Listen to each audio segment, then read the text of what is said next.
El Pozo de las Luciérnagas. Donde mueren los dragones de Jade. Libro 1. Luisa Ferro. Nota de la autora. La acción de esta biología se desarrolla a través de 22 años de la vida de su protagonista, coincidiendo con las últimas 2 décadas de las incursiones mongolas, de las 4 que fueron en total, para conquistar el Imperio del Centro, el que más tarde sería conocido como China. El nombre, China, aparece escrito por primera vez en el año 1516, de la mano del escritor y navegante portugués Duarte Barbosa, 1480-1521, que escribió el libro de Duarte Barbosa, encuadrado en la literatura de viajes. Aún así, me he tomado la licencia de llamar China al Imperio del Centro para aprovechar la familiaridad del nombre con el lector actual. En el siglo XIII, este imperio estaba gobernado por la dinastía Song del Sur o Song Meridional, también llamada Song, que abarcó desde los años 960 al 1279 de la era cristiana y fue derrotada por Kublai Khan, nieto de Genghis Khan, en la batalla naval de Yemen. Esta fue, según los expertos, una de las batallas navales más grandes de la historia. Decir que para escribir esta biología me he enfrentado a un gran reto como escritora es quedarse corta. Plasmar cómo se gestó la parte final de la unificación de lo que hoy conocemos como China ha sido una tarea de tal magnitud y dificultad que me ha exigido un proceso de documentación exhaustivo. Apenas hay traducida al español información sobre la batalla de Yemen, también llamada del Monte Ya o batalla de Yaishan, ni sobre las contiendas que se llevaron a cabo en los más de 10 años que duró la última etapa de la guerra mongol-Song. Y no olvidemos que, tal y como dijo el escritor Eric Arthur Blair, más conocido por el seudónimo de George Orwell, la historia la escriben los vencedores.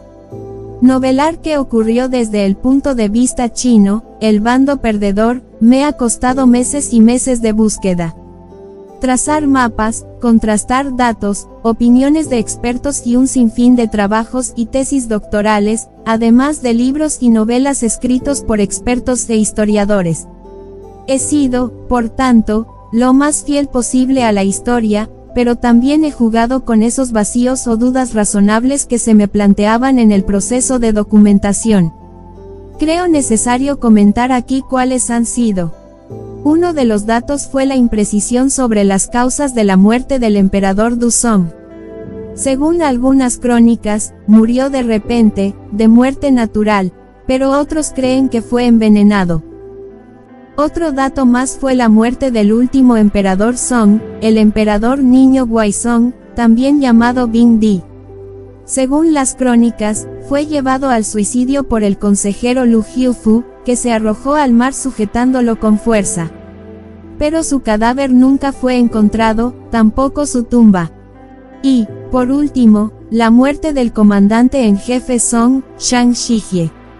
Algunos historiadores aseguran que se ahogó en una tormenta, tras conseguir huir de la batalla naval de Yemen. Otros, que tras su huida jamás se supo nada de su paradero. Y esta biología no sería una narración de ficción histórica si yo no hubiera completado la historia que no fue escrita. ¿Qué ocurrió con las mujeres de la corte mientras huían de Linan?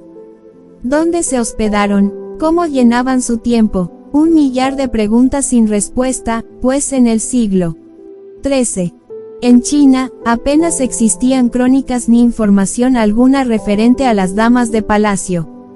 Solo breves apostillas de emperatrices y honradas consortes, las cuales sí he utilizado. Para novelar lo que jamás fue escrito, me apoyé en lo que sí sabía y en la lógica más elemental. Pido disculpas a los historiadores por ello, pero sin duda comprenderán que se trata de licencias de la autora. También las pido por los posibles errores en los que pueda haber incurrido, teniendo en cuenta la vasta documentación a la que me he enfrentado. En cuanto a la ambientación de las ciudades, sobre todo de la capital Linan y la ciudad imperial, de esta última hoy quedan solo unas pocas ruinas descubiertas recientemente, he intentado representarlas tal y como eran en el siglo XIII. Sin embargo, he preferido no abusar de los nombres propios que los chinos otorgaban a todas las estancias, palacios, jardines, fuentes y estanques para no cansar al lector. No obstante, sí he respetado el nombre de los palacios de recreo de los poetas de la época y de la aristocracia más poderosa de entonces. Asimismo, he sido fiel con las recetas, hierbas, vegetales, sustancias minerales y animales que componen el gran vademecum de la medicina tradicional china, así como con sus aplicaciones a las distintas enfermedades y con las técnicas que se utilizaban: tomar el pulso, pulsología, moxibustión, acupuntura, masajes y usos de plantas y vegetales medicinales, fitoterapia. Siempre con mi máximo respeto hacia una forma de sanación milenaria. Los elementos que nombro en la biología están tanto en español como en chino, pinyin. En el glosario podrán encontrar su definición. Las recetas que indico en esta biología son copia de las que incluyen algunos tratados de herbología y medicina tradicional china consultados durante mi documentación. Por tanto, quiero advertir al lector que han sido reproducidas con el único fin de ofrecer una mayor veracidad a la narración y que no se trata de ninguna información médica para ser usada sin consultar con un médico o un especialista. No podía pasar por alto hacer referencia aquí a la medicina que existía solo para mujeres, llamada Funke. Y quiero nombrar a 2 médicos sanadoras de las que he tenido constancia durante mi documentación, que ejercieron su profesión durante la dinastía Song: Shang Xiaoniangxi, cirujana, y Xing Shi. Ninguna de ellas fue contemporánea de Akame, mi protagonista. En cuanto a la cultura, religión y costumbres del pueblo chino en el siglo XIII. Vendado de los pies, casamientos, funerales, ceremonias y castración, me he guiado por las que he creído más acertadas para la provincia en la que se desarrolla la acción de la novela, pues cada región, dependiendo de la etnia o el clan, tenía las suyas y hay muchas variantes de las mismas costumbres. Por último, apostillar que China no sería liberada del dominio mongol hasta el año 1368 de la era cristiana, con la llegada al trono del dragón de la dinastía Ming, de origen Han. Aún así, son muchos los que afirman que China jamás volvió a ser China tras la caída del Imperio Song del Sur. Un debate que todavía hoy perdura.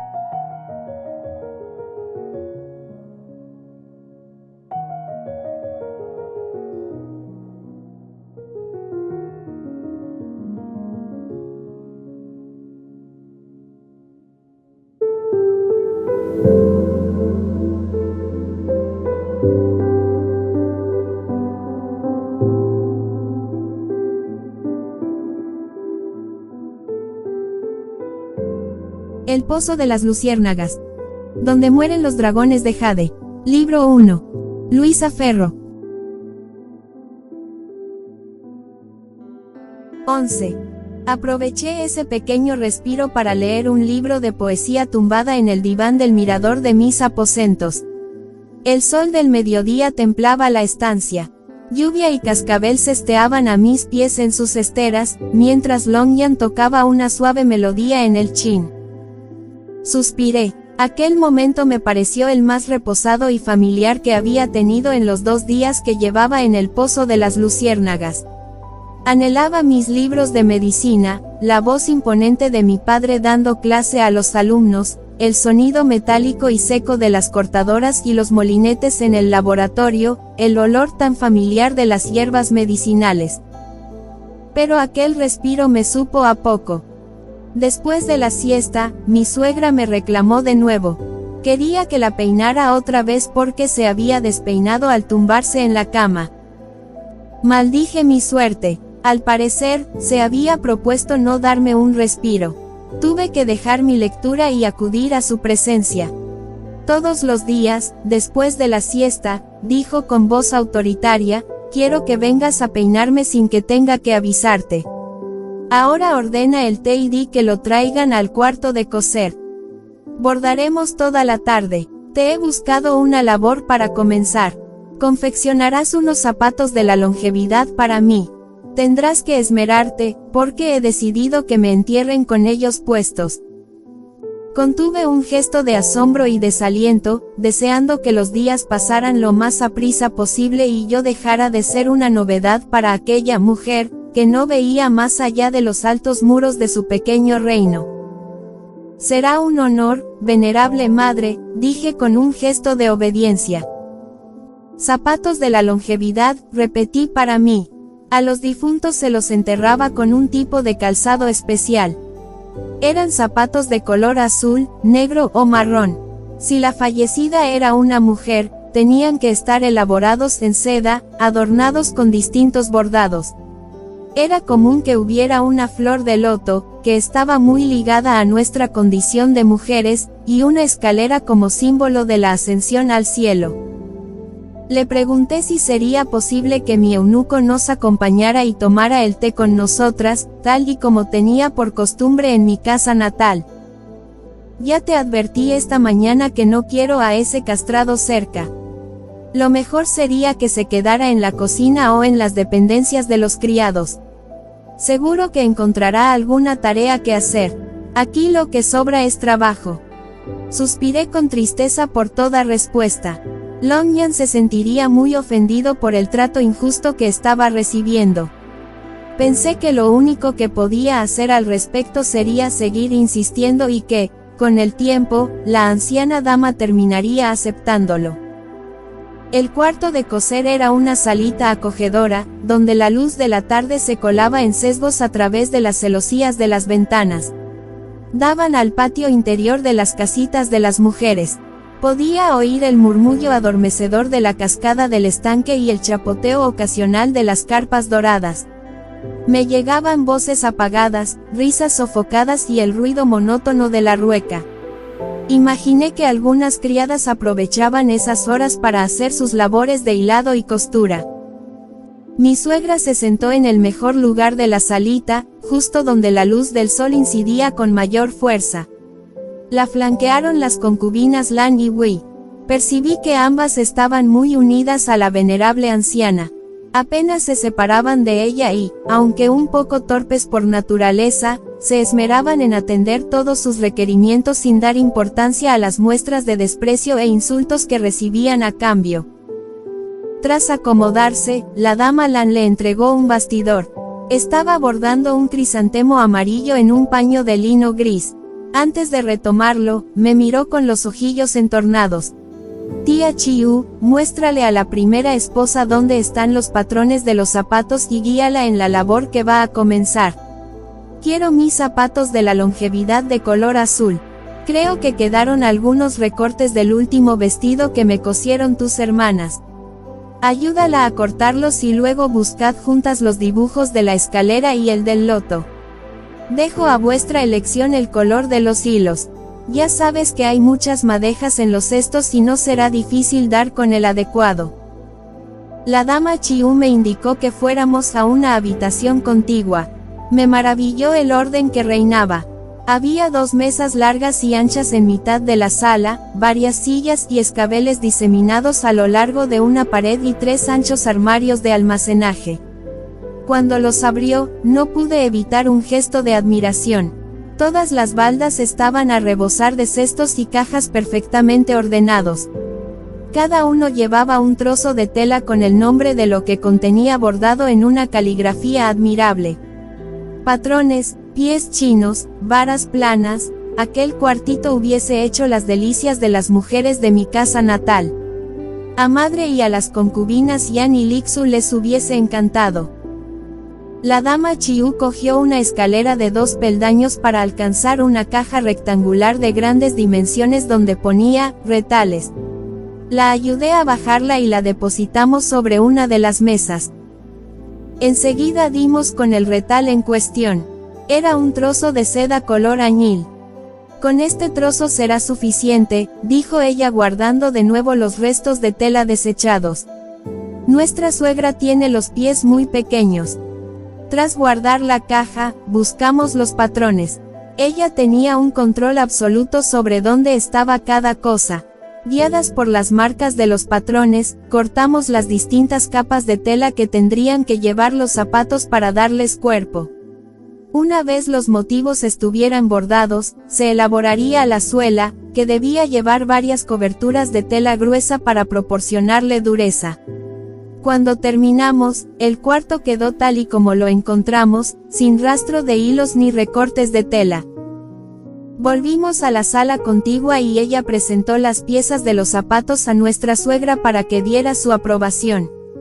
La anciana dama las examinó y nos dio permiso para comenzar a coser. Me senté junto a la dama Chiu. Ella aceptó mi presencia con una sonrisa dulce. Enseguida aprecié que tenía unas manos primorosas. Estaba bordando un paisaje destinado al bastidor de un biombo. La tela era de color hueso y resaltaban el verde esmeralda y los tonos caldero. Es un rinconcito de mi pueblo natal, me dijo sonriendo. La seda también es de allí. Una de las mejores del imperio. Sois de Suzhou. Ella asintió. Es un pueblo muy hermoso, según tengo entendido, le susurré. Sí que lo es, sus canales de agua son muy admirados. Además, cultivan un té muy especial. La anciana dama nos interrumpió con un agudo rezongo que se asemejó a un chillido de roedor. No cuchicheéis, niñas tontas. Ya sabéis que estoy medio sorda. Si habláis entre vosotras, hacedlo bien alto para que yo pueda oíros, si no pensaré que estáis conspirando a mis espaldas o criticándome sin piedad alguna. Perdonadnos, venerable madre, se disculpó la dama Chiu elevando la voz. La primera esposa estaba alabando mi humilde labor. Ella volvió a emitir otro rezongo a modo de respuesta y se hizo el silencio. Por largo tiempo solo se escuchó el canto pausado de las criadas que llegaba a través de las celosías. Tía Wei nos sirvió más té. Luego pasó una bandeja con dulces, pero me pareció que estaban rancios. Escondí disimuladamente el que había probado en el bolsillo de mi hanfu. Mi suegra, al ver los dulces, frunció sus mermados labios en una mueca de enojo. ¿Cuántas veces tiene que quejarse una anciana para que le hagan caso? Os tengo dicho que no quiero pastelillos con el té de la tarde. Prefiero unas buenas empanadillas de carne de ciervo. Tía Lan se apresuró a intervenir. Venerable madre, no nos queda carne de ciervo. Hace mucho que nuestro señor no sale de casa. Parece que últimamente mi hijo solo tiene tiempo para sus enfermos y lleva una vida de ermitaño en su consulta. Estaría bien que lo animarais entre todas a que organice una cacería. En mis tiempos, los hombres iban de casa cada semana y nunca faltaban a las comidas ni dejaban la cama fría a sus esposas. Las mujeres renegaban de aguantar el peso del marido noche tras noche, pero luego reían emocionadas al escuchar el llanto de sus recién nacidos. A veces pienso que ya he vivido demasiado para tener que ver cómo se extingue el linaje de los Cao. Las tres concubinas desmintieron eso al unísono, al tiempo que mi suegra suspiraba con tristeza. Lo único que me mantiene viva son las ganas de ver a mi nieto. ¿Cómo voy a morirme sin estar segura de que en esta casa habrá un hombre que rezará por mí cuando yo muera? No sufráis más, dijo tía Lan. Ya veréis cómo la primera esposa tiene un varón muy pronto. Todas me miraron. Me sonrojé agobiada, pero no solo por la timidez de ser el centro de atención de esas mujeres, sino también por el gran peso que habían depositado sobre mis espaldas. Después de media tarde bordando, al fin mi suegra decidió darme un pequeño indulto. Puedes retirarte ya si así lo deseas, hija mía. Es la hora de mis masajes medicinales. Nos veremos en la cena. No tuvo que insistirme. Guardé la labor en mi caja de costura y me apresuré a despedirme de las concubinas. Imaginé que Longyan estaría esperándome en la cocina. Me dirigí hasta allí y lo encontré en el patio con varios criados. Estaban acuclillados en el suelo contemplando unos grillos. Uno de los porteros le mostraba el suyo, orgulloso. Lo tenía atado a un cordel por una pata y el grillo subía y bajaba de su hombro como si estuviera amaestrado. «Amita, por fin estáis de vuelta», dijo despidiéndose del hombre con un gesto y acudiendo a mi encuentro. «Se os ve fatigada». Exhalé un gemido de desaliento. «Demos un paseo», me dijo. «Os mostraré los jardines, os otorgarán el reposo que necesitáis». Asentí. Deseaba sosegar mi mente y mi espíritu. Alejarme, por unos instantes, de todo lo que me rodeaba. Recobrar fuerzas para armarme de valor y poder afrontar mi nueva vida. Iba a ser así todos los días. Era esto lo que me esperaba el resto de mi vida, vivir confinada en los aposentos interiores. Mi eunuco llamó a las gemelas desde la entrada a la cocina. Ellas no tardaron en llegar. «Vendréis con nosotros, niñas. Así dejaréis de incordiar a Yamiko. He escuchado que os reprendía durante toda la tarde. Sois muy traviesas. Mañana, cuando la amita esté cociendo, vosotras dos os quedaréis con las criadas y aprenderéis también a bordar». «Yo ya sé coser», dijo Cascabel, «pero no me gusta. Prefiero jugar con los grillos de tío Pope». «A mí sí me gustaría aprender», dijo en cambio Lluvia, «aunque las matronas solo me dejan enhebrar las agujas. Seguro que, si tú se lo mandas, ellas me dejarán coser». «¿Se lo ordenarás?» «Sí, las dos aprenderéis a bordar. Mañana hablaré con ellas». Emprendimos camino hacia el jardín. Sabía por Longyan que la mansión del Pozo de las Luciérnagas estaba situada a orillas del lago del oeste, en la ladera de una montaña. Había sido edificada como villa de recreo de la familia Cao hacía más de 2 siglos, cuando la corte Song se trasladó desde el norte y se asentó en Linan. Era, por tanto, una casa muy antigua, que había sufrido varias modificaciones a lo largo de los años. Estaba orientada al sur, para que pudiera recibir los beneficios del sol. Al norte del lago se encontraban algunos templos budistas. En el suroeste, en la montaña del Fénix, estaba la ciudad imperial con sus grandes dependencias, sus jardines y sus altos muros. Al noroeste se ubicaban gran cantidad de templos taoístas y muchos de los jardines más famosos de Linan, que pertenecían a altos cargos de la corte. Había un palacete llamado el Retiro del Árbol de la Canela, cuya hermosura fue muy afamada en su tiempo, que perteneció al poeta Shang Xi, donde llevaba a cabo toda clase de fiestas estrambóticas. Otra de las villas, el Jardín del Sur, fue propiedad de An Tuoshou, un eunuco muy poderoso en tiempos del emperador Ningzong, que estuvo involucrado en grandes intrigas políticas y que encargó el texto laudatorio de dicho jardín al poeta Lu Yu. Los jardines de mi nuevo hogar no se quedaban atrás en hermosura. Desprendían una bruma dorada, una pátina antigua que me trajo añoranza de mi casa natal. Las copas de los árboles de la canela tenían un tono rojizo sublime. Hileras de pequeñas vallas de grueso bambú abrazaban un plantío de peonías, glicinias y gardenias. Los senderos de gravilla blanca estaban delimitados por plátanos de exuberantes hojas, sauces llorones, manzanos de Sichuan y cinamomos. Me encantó una pequeña plazoleta sembrada de sapindos, cuyos frutos, en forma de farolillos, colgaban de las ramas como gemas de bronce. Crecían formando un círculo alrededor de una jaula de marfil en forma de pagoda, elevada sobre un pedestal de piedra. Estaba llena de pájaros, ruiseñores, diamantes mandarines, picos de plata, oropéndolas. Me detuve a observarlos. Gorjeaban felices, aleteaban sobre las ramas de un ciruelo retorcido, cuyas ramas se habían adaptado al reducido espacio. Me pareció tan prisionero como aquellas preciosas aves, pero no estaba exento de hermosura. Era de una belleza trágica. El canto de un cuco me sobresaltó. Se posó en la rama de un pino cercano.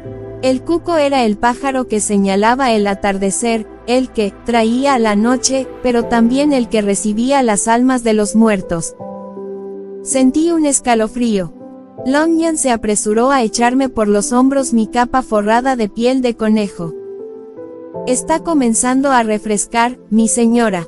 Ya os dije que los jardines eran muy extensos. Las criaditas están tiritando de frío. Mejor las mando a vuestros aposentos. Yo asentí. Mi eunuco ordenó a las chiquillas que se marcharan y encendieran los braseros para caldear la habitación. Ellas obedecieron raudas. Crucé uno de los puentes cubiertos que se erigían sobre el riachuelo artificial, que comunicaba con el lago. Sus aguas eran tan claras que pude ver las preciosas carpas reales, que, al percibir mi presencia, acudieron a mí en tropel. Los patos mandarines jugaban muy cerca. El jardín me otorgaba serenidad.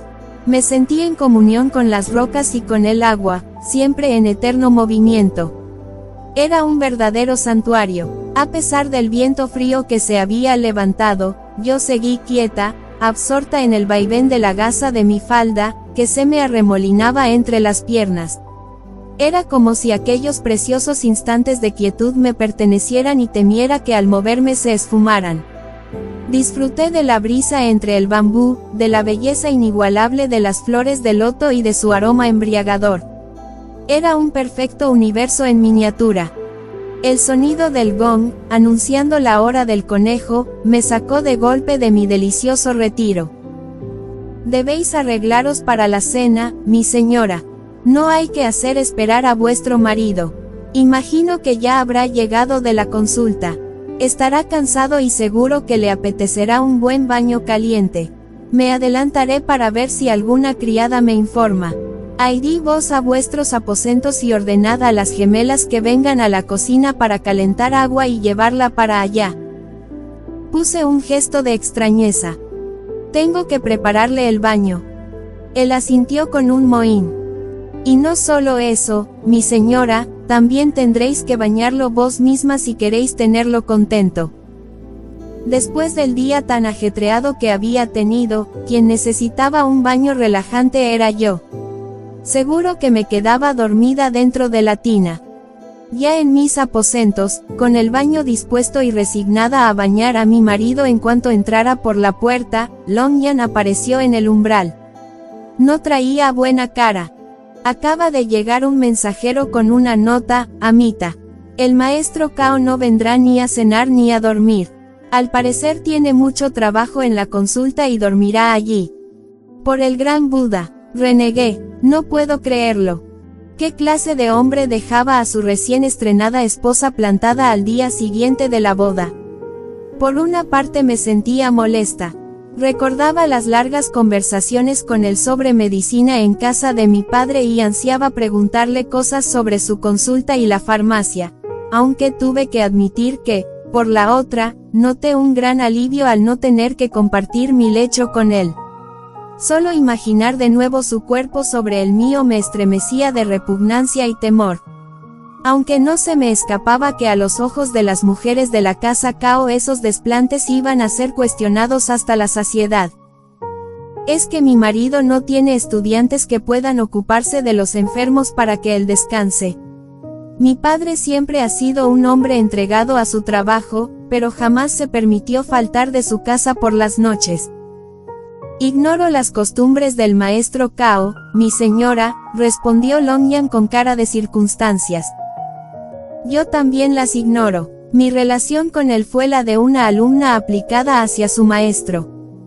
Jamás me sentí atraída por su vida privada. Tomadlo por el lado bueno, Amita.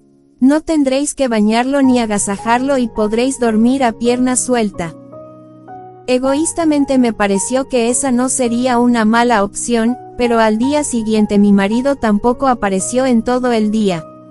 Y al llegar la noche, una nueva nota de disculpa me desasosegó el ánimo. ¿Acaso me repudiaba? Si llegaba a oídos de mi familia, se lo tomarían como una afrenta.